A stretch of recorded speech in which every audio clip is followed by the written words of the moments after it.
जय श्री राम मेरे प्यारे मित्रों। अत्यंत हर्ष हो रहा है और हम भी प्रेम से विहल हो रहे हैं, हर्ष और रोमांच से, कि हमने गीता का पाठ किया।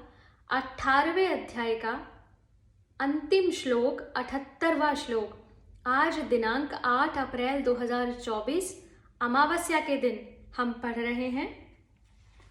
यत्र योगेश्वरः कृष्णो यत्र पार्थो धनुर्धरः तत्र श्रीर्विजयो भूतिर्ध्रुवा नीतिर्मतिर्मम।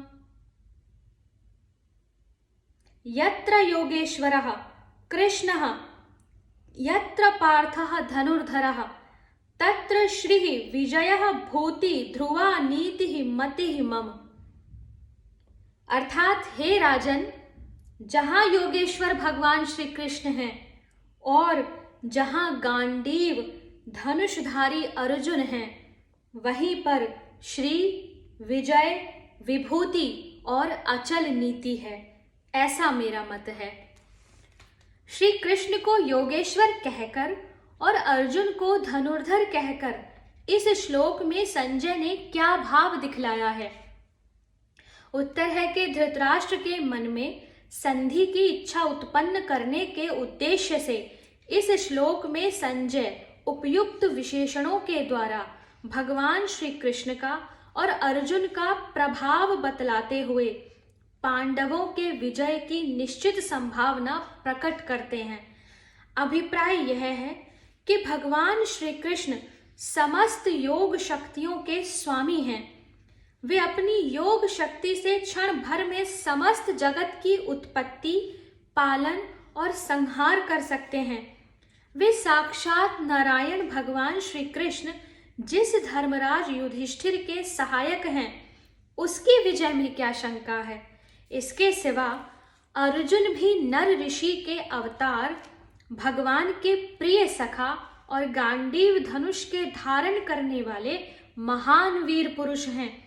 वे भी अपने भाई युधिष्ठिर की विजय के लिए कटिबद्ध हैं। अतः आज उस युधिष्ठिर की बराबरी दूसरा कौन कर सकता है? क्योंकि जहां सूर्य रहता है, प्रकाश उसके साथ ही रहता है।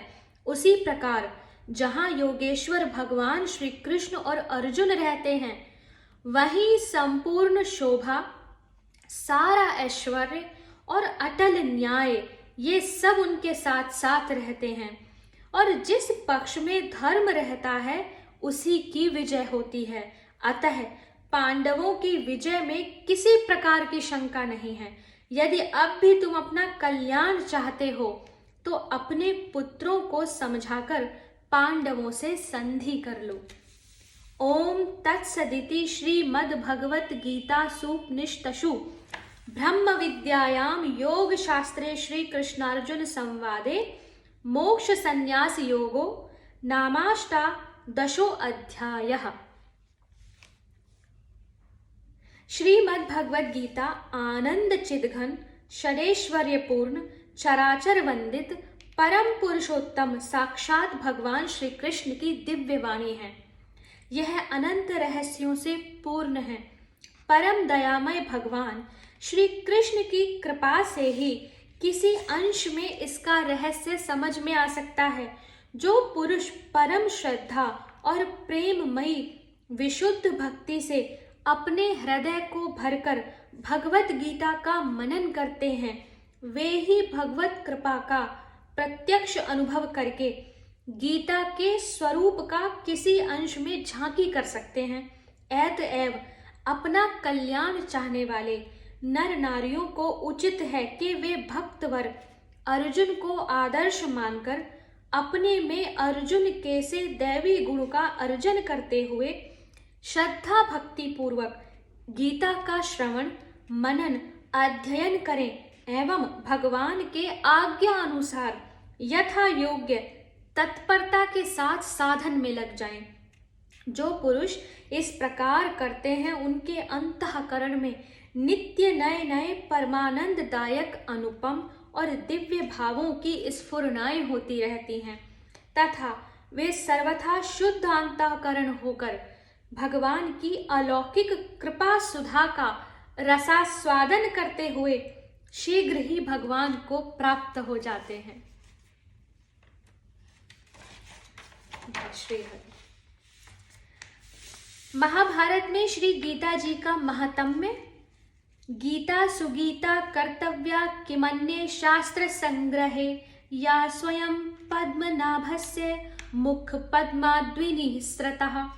सर्वशास्त्रमयी गीता सर्वदेवमयो हरिः। सर्वतीर्थमयी गंगा सर्ववेदमयो मनुः।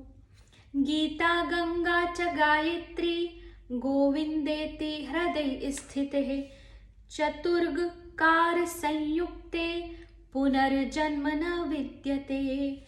भारतामृत सर्वस्व गीतायामथितस्य च। सारमुद्धृत्य कृष्णेन अर्जुनस्य मुखे हुतम्। इसका अर्थ है कि अन्य शास्त्रों के संग्रह की क्या आवश्यकता है, केवल गीता का ही भली प्रकार से गान पठन मनन करना चाहिए, क्योंकि यह भगवान पद्मनाभ विष्णु के साक्षात मुख कमल से प्रकट हुई है। गीता समस्त शास्त्रमयी है। श्री हरि सर्व वेदमय हैं, गंगा जी सर्व तीर्थमयी हैं और मनु सर्व वेदमय हैं। गीता गंगा गायत्री गोविंद ये चार गकार से युक्त नाम जिसके हृदय में बसते हैं उसका पुनर्जन्म नहीं होता। महाभारत रूपी अमृत के सर्वस्व गीता को मथकर और उसमें से सार निकालकर भगवान श्री कृष्ण ने अर्जुन के मुख में उसका हवन किया है। जय श्री हरि। हे ईश्वर, हे योगेश्वर कृष्ण, हमें इस गीता के मर्म को अपने अंतःकरण में उतारने की सामर्थ्य दे। इसी प्रार्थना के साथ हरे कृष्णा।